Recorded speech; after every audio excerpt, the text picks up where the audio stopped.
We're at the Westerly today to celebrate Persons Day because women actually became persons in 1929, and this is an anniversary celebration. It is the second we've had here in the Comox Valley, and hopefully there will be more.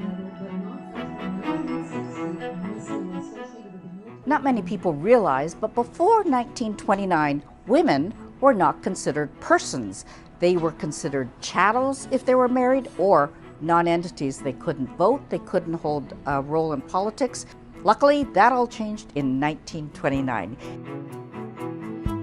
Here today with me is Dr. Grace Lohr. And what were women considered before then? Not persons, not eligible to be in the Senate because they weren't considered persons. So that was a real landmark case that shaped Canada going forward. And what is your background? I have a PhD in gender and politics. I'm currently the National Senior Researcher with Equal Voice, an organization dedicated to electing more women to all offices across the country. We're in the office of MLA Ronna Ray Leonard, who is our provincial representative in Parliament, and she has also had a seat with civic politics. So Ronna Ray, tell me, how did you get involved in politics?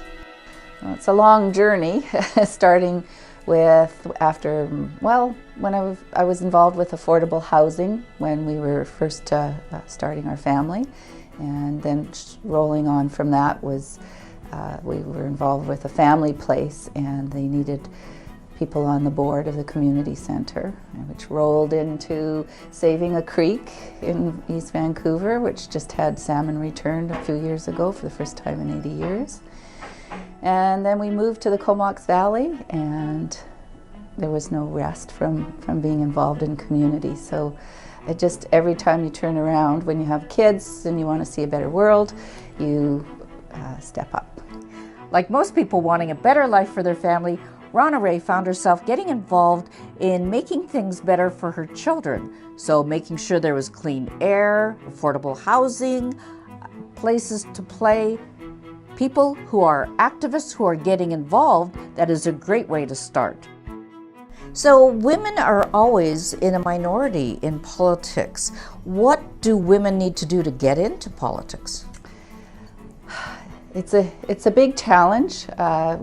It's one of those non-traditional sectors that it takes a lot to encourage women to come into the game of politics. I know in my first term I was trying to nurture about 4 different women, and they were all activists, but they didn't want to jump into the political fray of local politics. So what have you enjoyed about your time in politics so far? Because you're both in provincial as well as you've had 3 terms in municipal. Well, being involved in local politics, you get to have an appreciation of some of the things that senior governments can provide, and that's where often local government officials turn to as a next step to getting things done for their community. And what would you recommend for women who are thinking perhaps they might want to get involved? Come and talk to me. I think that's the first step, is talk to someone who's a politician. I think that women generally are a bit reticent. They feel they need to earn their place, and whereas men will just jump in. And I think the best advice to somebody thinking about it is to embrace your potential. Know that you have it. And what have been the benefits? What have you enjoyed so far? Well, I'm really encouraged by what the present government is doing, and it's a real privilege to be a part of it, to be working towards creating affordable housing, working very diligently and quickly to move forward on providing child care services that are quality and affordable and accessible across British Columbia. And of course, in the environmental front, I'm keen to see every community becoming a sustainable community throughout British Columbia with good paying jobs, and for women as well as for men. I think the Daughters of the Vote, 2 of whom are here with us today, it was a national initiative that brought 338 young women to Ottawa to fill the House of Commons. And there were more women that day in the House of Commons that have ever been elected to the House of Commons in Canadian history. And so that brought those young women together, showed them that their place was in the House of Commons, and connected them with other young women leaders across the country. And why is the person's case so important for Canada?